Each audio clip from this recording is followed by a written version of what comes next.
Hey guys, this is just a quick basic introduction to Ninja Succession that I made to help you understand how to play it a bit better. We'll be starting off with a bit of a skill breakdown, but if you want to skip ahead to any chapter, just look in the description.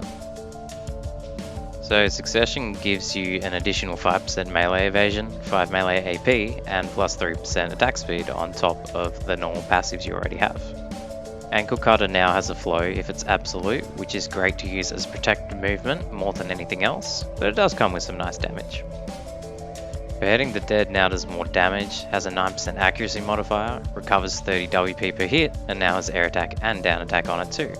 Stun only activates when your character disappears instead of straight away like before, and it can flow into beheading nicely if you press right mouse button after Fox Claw. Blade Spin does more damage and has a 30% accuracy modifier in Succession. You can shorten the animation by pressing spacebar at the start of the skill, which is necessary in just about every combo. Crescent Slash has a protected flow with super armor.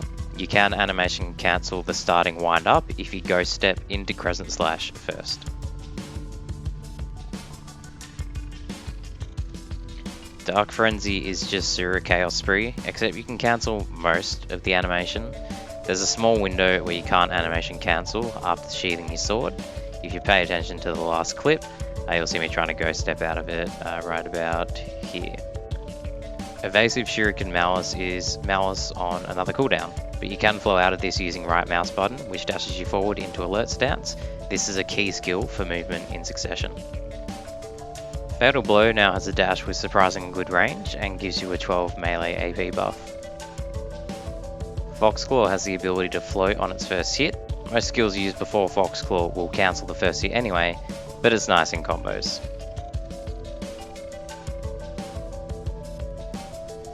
Succession Malice is still Malice, just with a 5% accuracy modifier, still an amazing ranged CC skill. Malicious Cut replaces Asura, so instead of a heal we now have Aura Resistance plus 15%, and you get pretty insane dots on every Succession skill hit.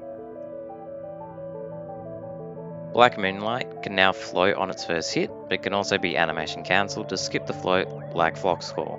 If you hold left mouse button after Fox Claw, it flows into a fast cast Moonlight very nicely. Red Rain is just Katana Shower from Awakening with an added damage over time burn and a new animation. Shadow Slash now has super armor off cooldown. You can fast cast Ankle Cutter after Shadow Slash for a really neat movement chain. Shuriken Flight has a protected flow that moves you forwards with left mouse button and backwards with right mouse button. This can be used as a fast surprise opening CC and as protected movement as well. Smokescreen's cooldown is a bit shorter and it hits the enemy with a burn damage over time now. This is the only other skill you can flow into alert stance with, which also makes Smokescreen key to movement chains as well. When Succession was announced, a lot of ninjas were very skeptical if you'd be able to chain movement together, considering you'd be losing skills like Silent Charge and Murderous Intent. However, Succession has plenty of mobility, it's just a matter of relearning a movement chain that works for you. This is an example movement chain I made up, just showcasing the different skills that can be used for movement and also taking protection into account.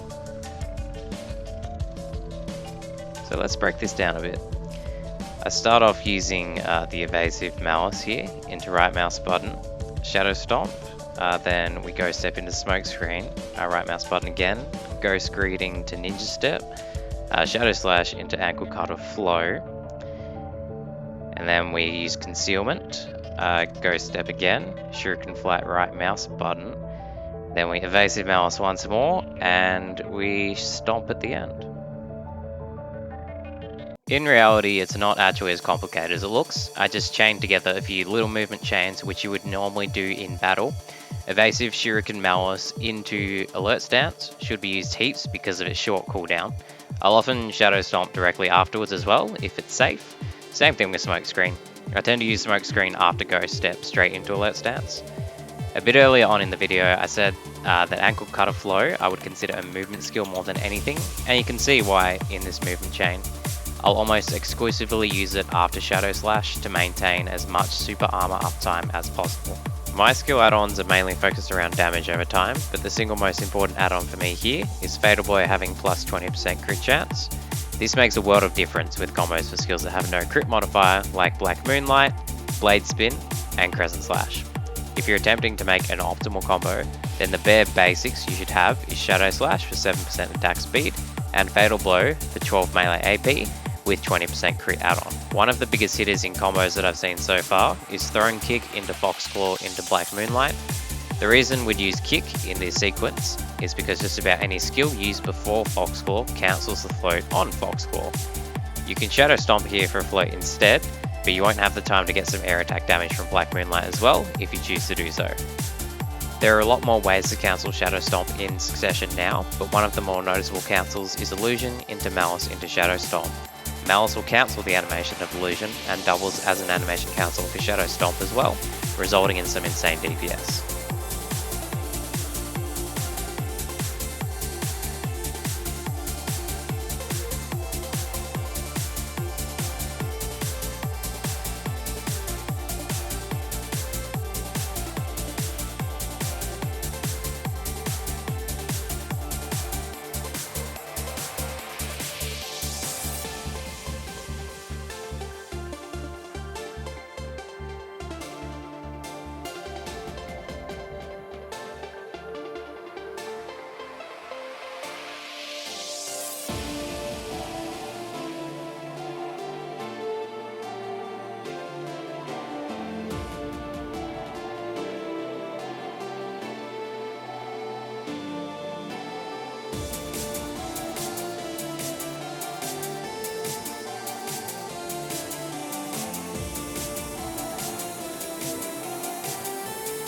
There's plenty more combos and engages out there, but these were just a few to give you an idea of what can be done with Succession. Over time, there'll be some much more refined combos out there. Make sure to join the Ninja Kunoichi Discord for more in-depth discussion, the link will be in the description. Overall, I feel Succession can be viable in PvP. You seem to have more burst damage potential at the cost of losing a lot of frontal guards. Learning your super armors is very important with Succession. If you have low DP, I wouldn't recommend using Succession in PvP because you'll probably just blow up. Whereas you can cheat out a lot of damage with Transition Stance and C-Swap for Awakening. Hopefully you've learnt something out of this video and you'll consider giving Succession a shot. Thanks for watching.